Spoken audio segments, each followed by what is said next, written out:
Hi, and welcome to Journey Forward with Jory Rose, where you will gain insights, tools, and inspiration to get unstuck and live your best life. Jory is a licensed marriage and family therapist with a passion for helping people cultivate awareness and authenticity so they can show up fully in all aspects of their life. And now, here's Jory. Hey everyone, and welcome back to Journey Forward with Jory Rose. This conversation is long overdue with my guest today, Sarah Elkins, who was introduced to me by John virtually, I don't know, over a year ago at least. And when we first spoke, just to chit chat, I'm like, oh my gosh, she's just one of those women I know. If we were in the same town, we'd be meeting for tea or walked, and just soul sister connection on multiple levels. So I'm so happy to have Sarah here with me today. And I know that our conversation is going to unfold in beautiful ways because that's just what we do when we chat. So, Sarah, welcome. Please introduce yourself and share with our listeners who you are, how you show up in the world, and what's arising for you right now. Thank you so much. It is overdue. We've been thinking about this and talking to each other for, it's probably been 2 years now. Yeah. So as an introduction, I thought I would share a story. Of course you will share a story as an introduction. I love that. When it was 23 years ago when our older son was born. And as a little background, I had decided in my teens and early 20s that I wasn't going to have kids, that I'd never get married because I can't take care of myself. So how would I possibly be able to take care of other people? And so I decided not to get married or have kids. And then I met my husband. And of course, everything changed. And then I saw him helping our niece, who's 6 years old, who was 6 years old at the time, bait a hook to go out fishing at his father's place. And my ovaries ached watching them together. It was just so, he was so tender and sweet with her. And I thought, gosh, what a waste it would be for him to not have kids. And I'm a little on the impulsive side. I'm an Aries, and in StrengthsFinder, I'm a strategic activator, which is exactly what you would think. And a few months later, we were pregnant, and we were very fortunate. We got pregnant pretty quickly. And when the baby was born, I immediately went back to work. I had this whole vision of who I was as a corporate person and all of the travel that goes with that. And I was a PeopleSoft consultant, which meant that I was implementing this HR tool all across the country. And I remember when he was born that I felt something shift, but I wasn't really sure what that was because I was so devoted to this identity of being a corporate traveling adult woman, a professional. And it was when he was about 7 weeks old, and I had been back at work for a few weeks. And I remember getting home one evening, and I'm walking up those 3 flights of stairs to get to our little apartment in Old Brownstone in Washington, D.C., after an hour commute each way. I got home, and the nanny threw the baby into my arms because she knew not to feed him an hour before I would get home because I would want to nurse right away. She threw the baby into my arms and she hugged me and she left. And I picked up our cordless phone. We didn't have cell phones then. This would have been in 1999. And I put the baby on my lap and I started to nurse him, and I had my phone with me. And I had this bittersweet moment where he smelled like the nanny because she'd been snuggling him all day. And I thought, how nice it is that she loves him so much that she's snuggling him all day. And then the other side of me, which was, he should smell like me. Mm-hmm. And I called my mom, who is a baby nurse. Mm. And I'm looking down at the baby, those beautiful brown eyes, eyelashes down to his cheekbones, perfectly round head. And he opened his eyes right as my mom answered the phone. And I burst into tears, just sobbing, the kind where you can't breathe.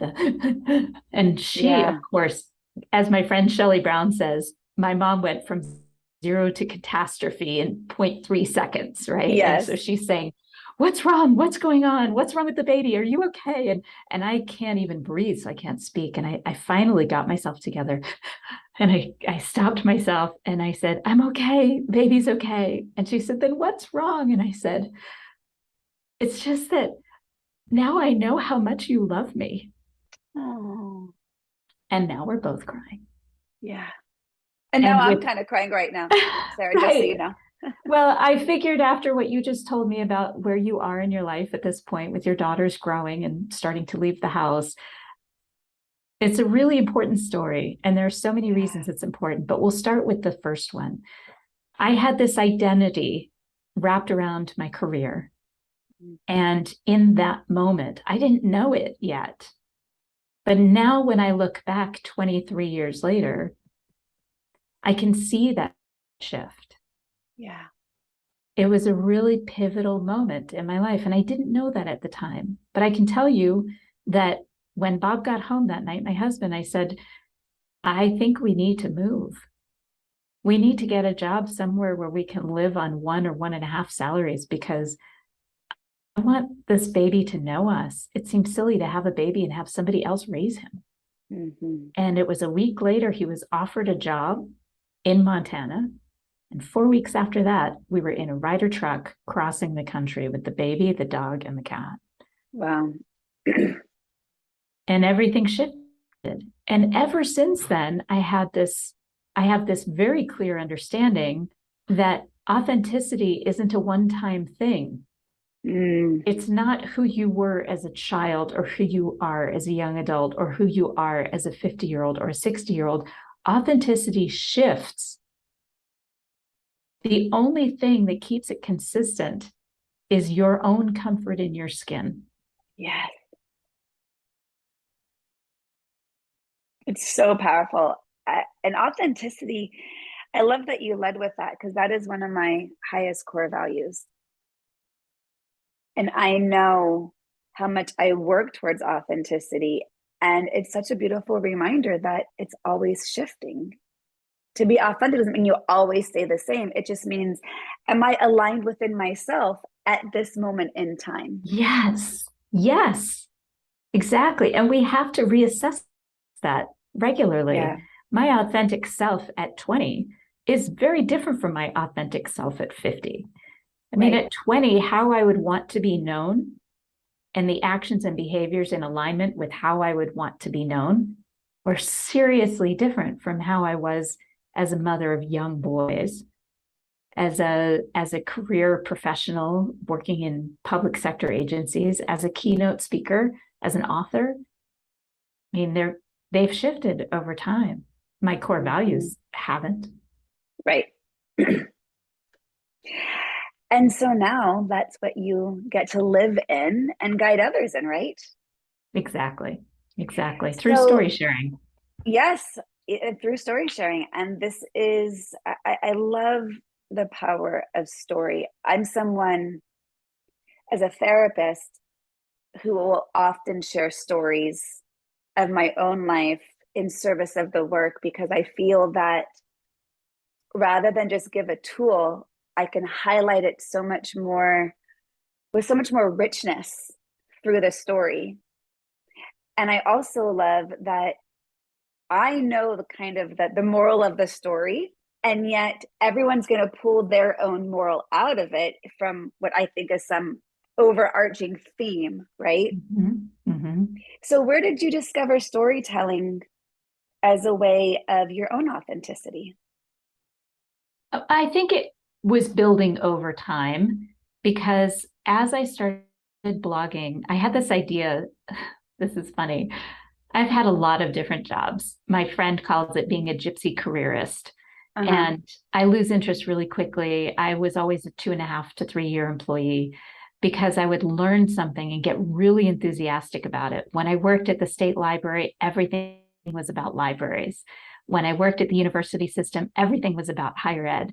And when I worked for the city, everything was about public sector, public service. I learned more about water and wastewater treatment and solid waste because I get really enthusiastic about whatever I'm learning. And throughout all of that, I was always very focused on customer service and customer experience, especially within the public sector. So I started teaching workshops around those topics internally in all of the public sector agencies where I worked, including at libraries, and then also as a consultant I would get hired with my Elkins consulting business, which was a side hustle for 20 something years before it became my primary income in 2018. But what I noticed is that every time I did a workshop, what would really resonate with people would be sharing a story of great customer service to start, asking them to share great customer service experiences, and then asking them to share the bad customer service experiences. So I had this whole plan to write a book on customer service, and it was going to be called Get What You Want and Have People Love You for It. And the premise being that if you want to have great customer service, if you want to experience that, you have to start by being a good customer. Yeah. So it comes from both ends. You can't expect good customer service if you're not a good customer. And so that was my book in my head. And I started blogging a lot using stories as lessons learned. And I remember I had written a blog post on a tour guide that I had experienced outside of Munich in Garmisch, Germany. And he was wonderful. And I called it Lessons from a Stellar Tour Guide. And it was a customer service blog that was about travel. And I got a call from the International Tour Management Institute. And they said, I read your article. Would you submit a proposal to come and be our storyteller at our annual symposium in LA in January? Oh my goodness. And I said, yes, absolutely. And what do you want me to talk about? Customer service? And she said, no, storytelling. Like I should have known. And I just thought, thank you, universe, for providing me what's always been there. Exactly. So I hesitated for just a moment. And as Richard Branson says, say yes and then figure it out. And I said yes. And then I wrote up a proposal, and it was really geared toward a better understanding of how to share a story to unlock the stories of the people around you.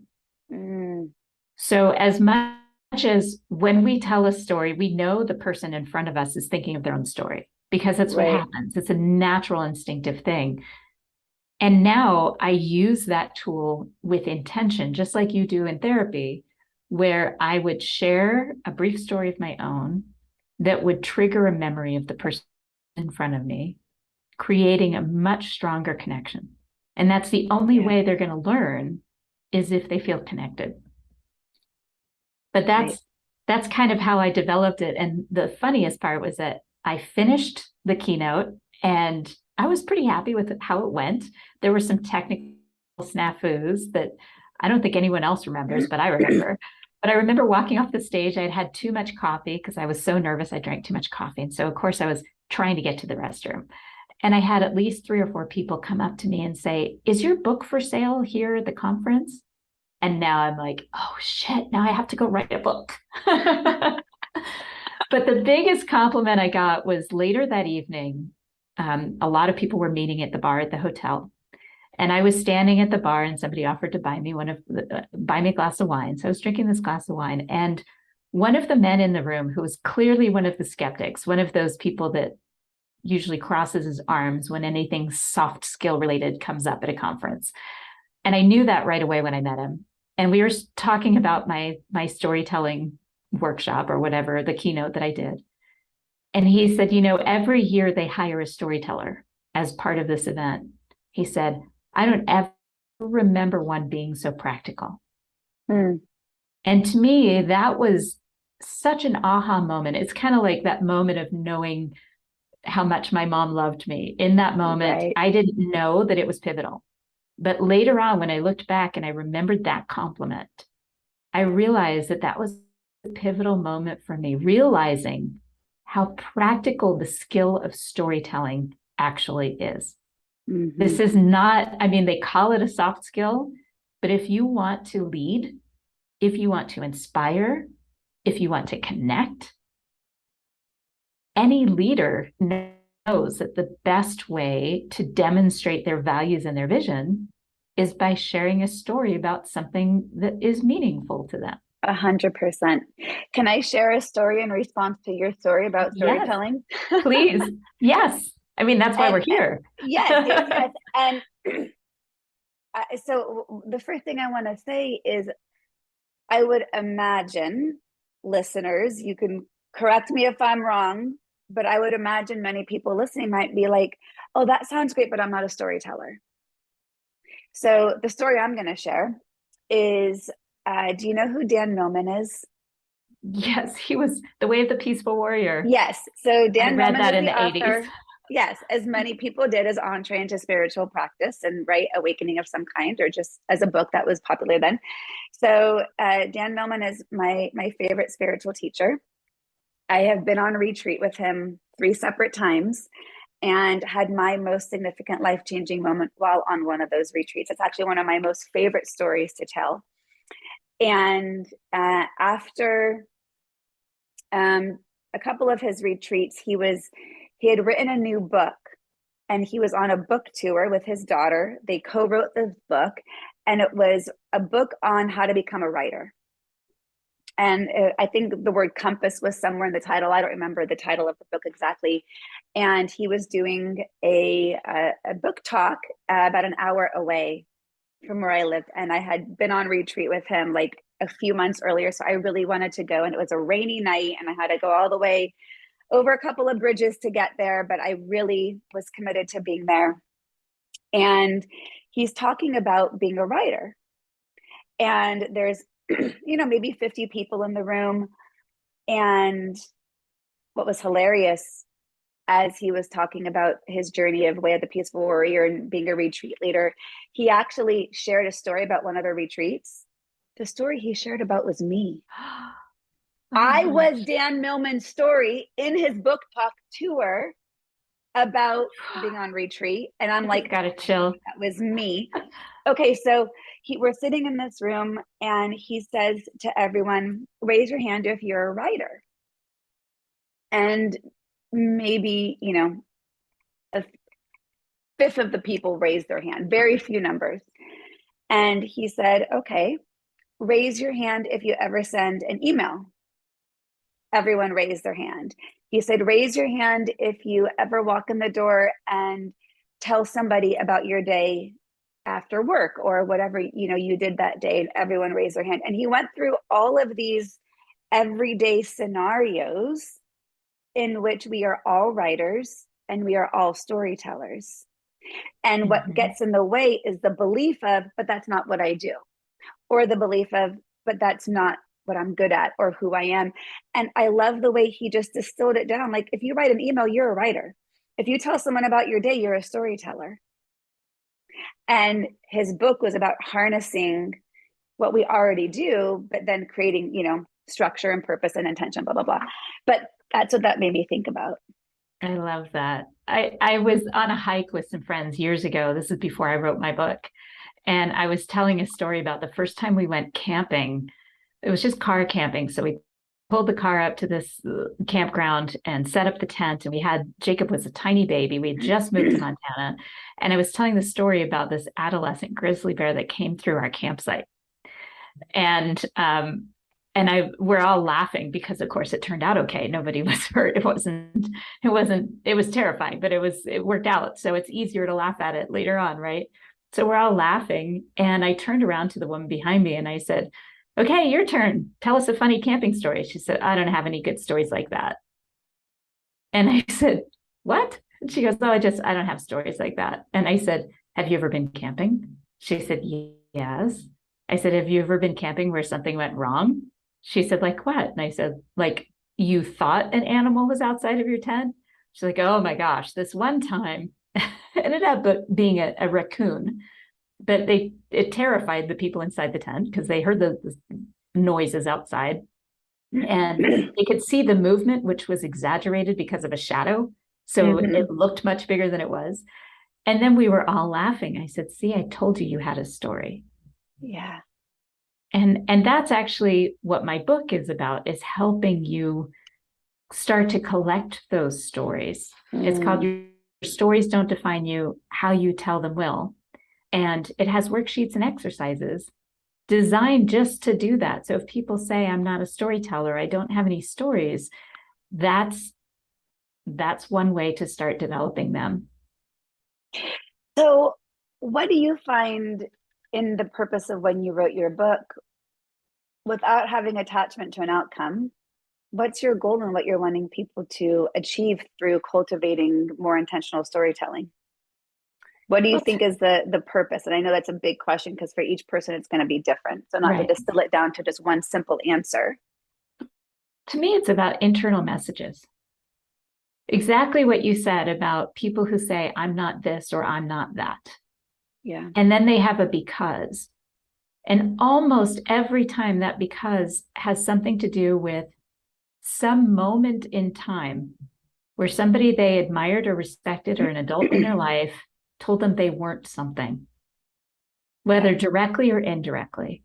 Almost every time I hear somebody say, well, I'm not very smart or I'm not good at this, and I can drill down into an experience, it probably happened more than once, but I can drill down to an experience that they had where somebody told them they weren't.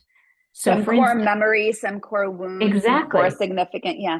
exactly. And the purpose of reviewing those, where those internal messages come from, it's not a story if you say, stop telling yourself the story of you're not good enough. That's not a story, that's a label. Right. The story is, who told you you weren't good enough and when did that happen? And I'll give you an example. One of the clients I worked with told me that when she was 10 years old, her mother told her she wasn't very bright.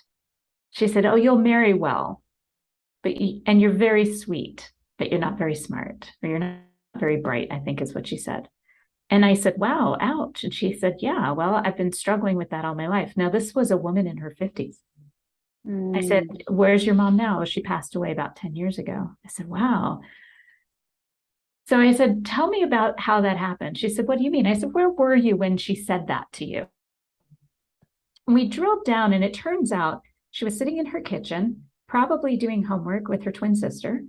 And they were talking about a grade that she got, maybe in math or something.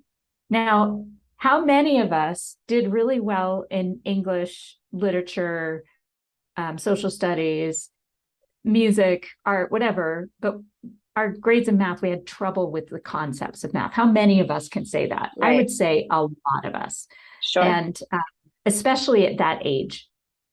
So she probably got all great grades except for this math grade. And at the time, there's her mother raising 4 kids. And this would have been in the probably late 50s, early 60s. And I said, well, was your mother happy? She said, what do you mean? I said, was she satisfied? Did she love being a mom and raising kids? And she said, no, she was really discouraged. She knew she was smart, but she was stuck. She was helping her dad with bookkeeping, but her sister got to go to college. She knew she could have done really well there. I said, oh, so maybe she was protecting you by saying that? She said, what do you mean? And I said, well, you know, as a mom, you love your kids so much that sometimes you try to keep them from having a really devastating experience, right? You try to protect them by limiting their expectations. So was your mom maybe projecting her dissatisfaction on her 10-year-old daughter? Because she didn't want you to have expectations that you could do more than what she was doing?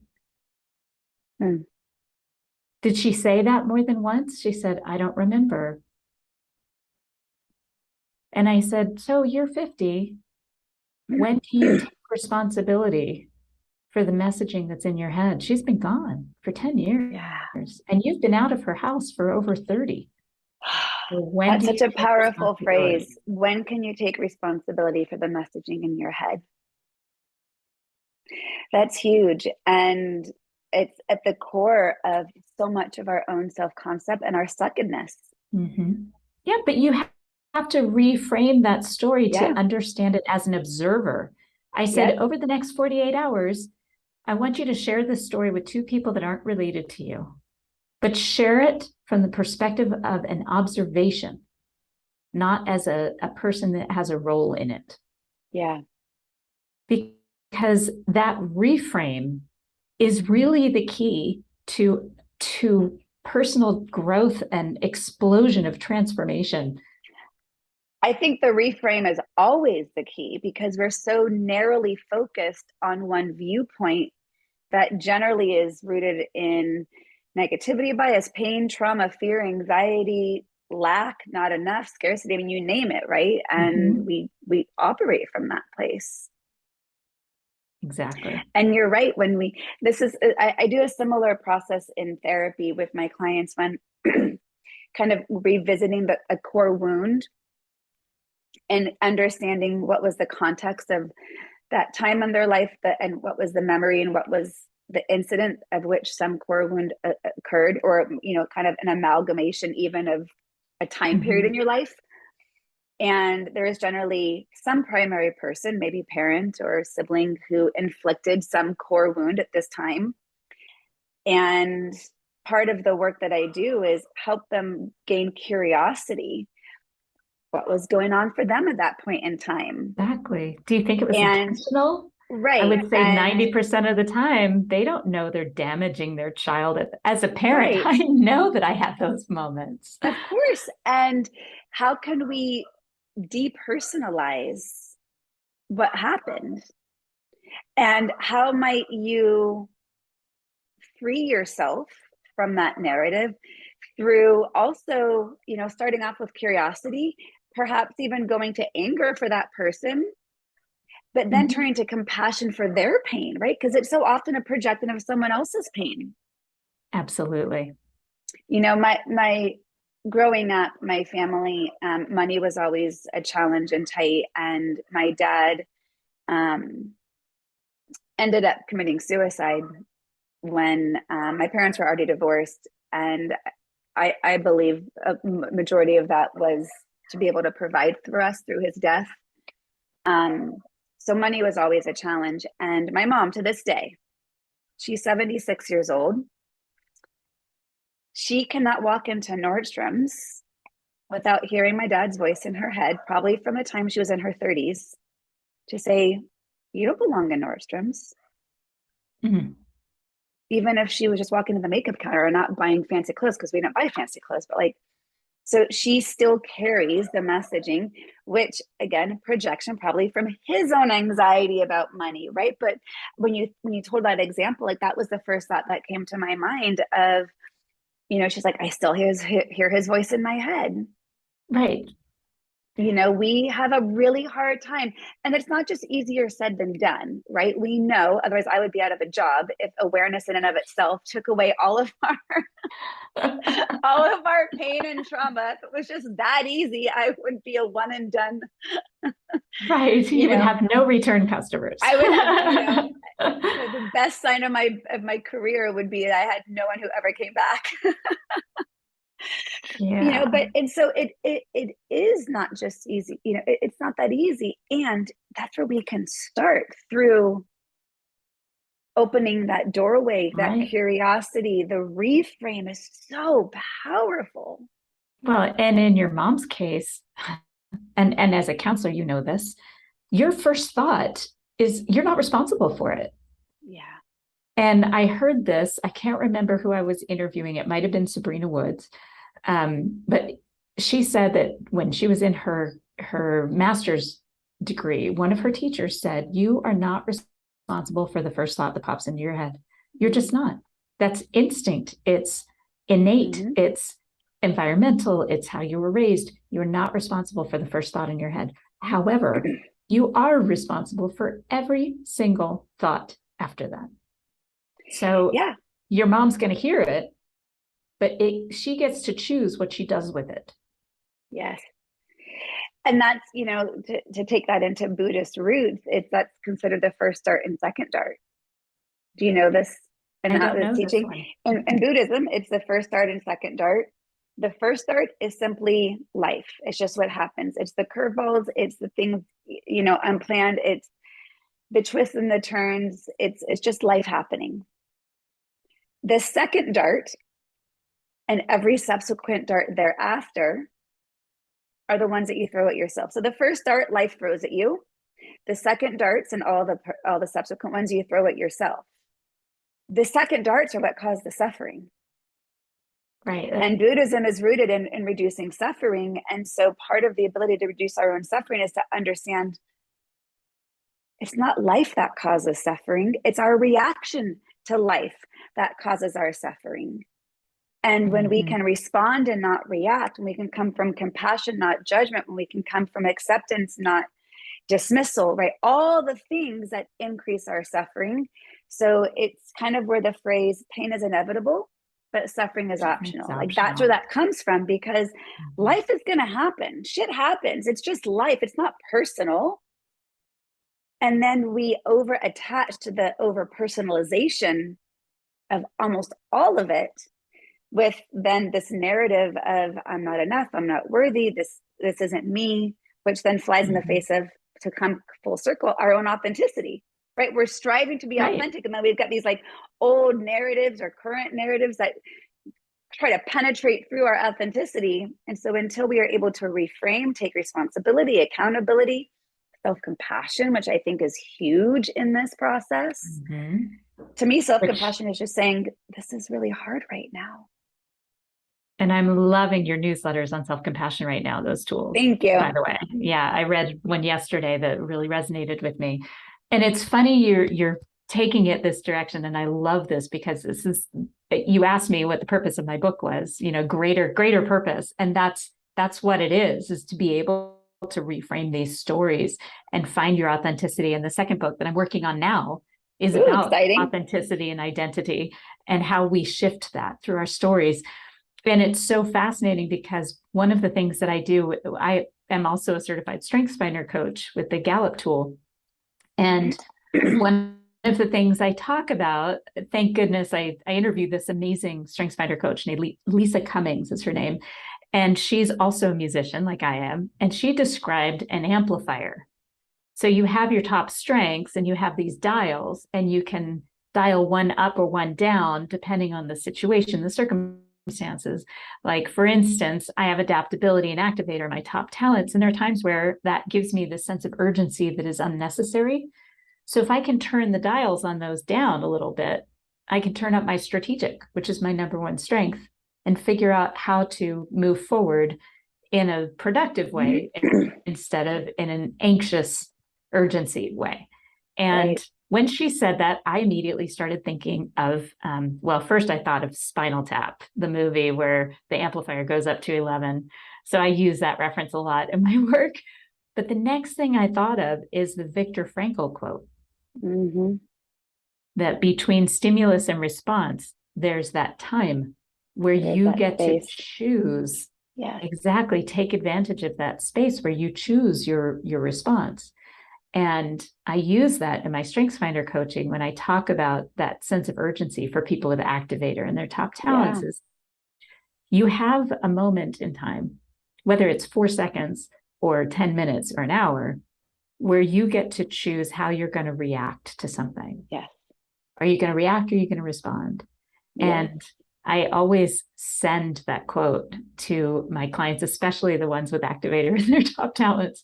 Like, here's where you have space to decide, to make that decision for yourself. And that's that same, those are your second, third, and fourth darts. 100%.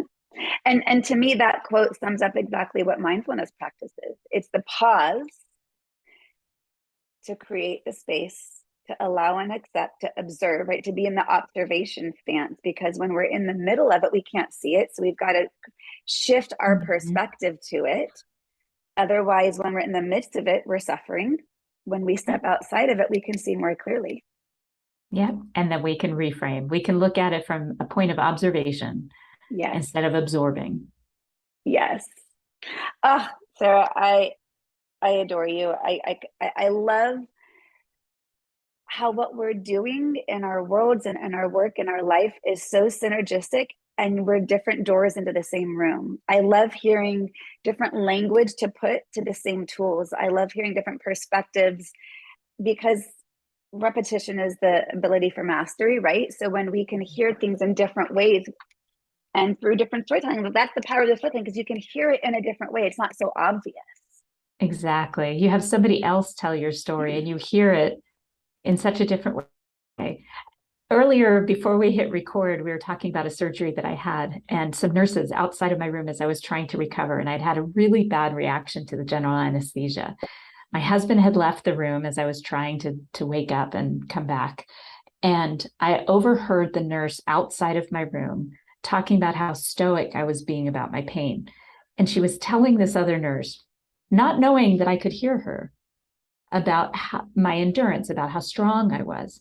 And I remember laying in the bed thinking, I don't feel like that at all. I feel wimpy. I feel like I'm not being strong. And to hear them tell the story of my recovery made it such a different experience. Mm-hmm. So, on the flip side, as we're trying to reframe our own stories, we have to be cognizant of the stories we're telling about the people around us. Make sure that they are the good stories, the stories you need them to remember, the stories that make them feel strong and compassionate and smart. I love that. I love that so much. What do you have going on that you can share with us? I know you've got a conference coming up in February. Tell us about that. Yes. Oh, I'm so excited. This is kind of a side thing outside of my normal business. It's called No Longer Virtual, and it started in 2017. This will be the sixth one coming up in Chicago on February 27th and 28th at the Omni. They gave us a screaming deal on rooms. And I'm so excited about it because it started as a way of getting people together that had only met online, particularly through LinkedIn. And I noticed that I was learning and growing so much because of the people I was meeting on LinkedIn and the comments that we were sharing and how we were writing for each other and commenting. And all the gold of those conversations was in the comment sections of the articles. They weren't in the articles itself. And I remember thinking, if I'm learning this much from these people just from interacting online, I can have exponential growth by meeting them in person. And the first year we did it, we had 23 people in the room. I had set it up to limit to 40, and then it was limited to 50. And then this year it's back down to limited to 40 people. And there are no keynotes, which is ironic because a lot of the people who come are keynote speakers. But the point is to leverage all of the experience in the room. When you only have 40 people, you know that in a session that is more interactive, more experiential, that everyone can contribute to the learning. It's not just one person who's the expert or two people who are experts. Everyone in the room contributes. And this is why it has been so successful. So we're coming up to the sixth No Longer Virtual, which is really exciting. The agenda is already coming together beautifully. And it's a real mix of, as we turn them soft and hard skills, which is so silly. I have a tendency to be more practical. So as much as I love the spirituality behind things, as a business person, I'm a very practical person. Right. So I have to have like the kind of sessions that are going to make my business better from the standpoint of income and business development. I know that a lot of the people in my circles also want the sessions on belonging and diversity and inclusion, which definitely contributes to the bottom line once you've surrounded yourself with the right people, a diverse group of people. So right now we have a session on curiosity. And the goal is to have people understand the value of having difficult conversations and approaching them with curiosity so that we can embrace differences among us, not just tolerate them, but embrace them. Yeah. So that's one session. We're doing a session on answering the question, tell me about yourself, based on StrengthsFinder. So I have a panel of people working in, they're going to discuss or host discussions, facilitate discussions in small groups, and then come back to debrief to talk about how we answer that question, because it's such a stupid question. So we're going to have a session on that. We're going to have a session on scaling your business from the finance side, because so many of us, we want to do our business because we're passionate about it, but the finance side is like, ugh, nobody wants to deal with that. So we have a business coach coming in and hosting a session on that, which is going to be really powerful. It's just, Obviously, I'm so excited about this. I can tell. Amazing. The people who show up for this, the very first year they called themselves the tribe, the NLV tribe, because it's like coming together for a reunion every year of people who mostly have never met in person. And yet that. It feels like the best parts of a reunion without any of the obligation. I love that. Just beautiful. Yeah, there's lots of hugging. There are people who aren't huggers, and there's honor in that. People honor that difference, but there's lots of hugging. People leave and they don't experience that after conference hangover where your motivation just tanks. They stay in touch. They refer each other for business.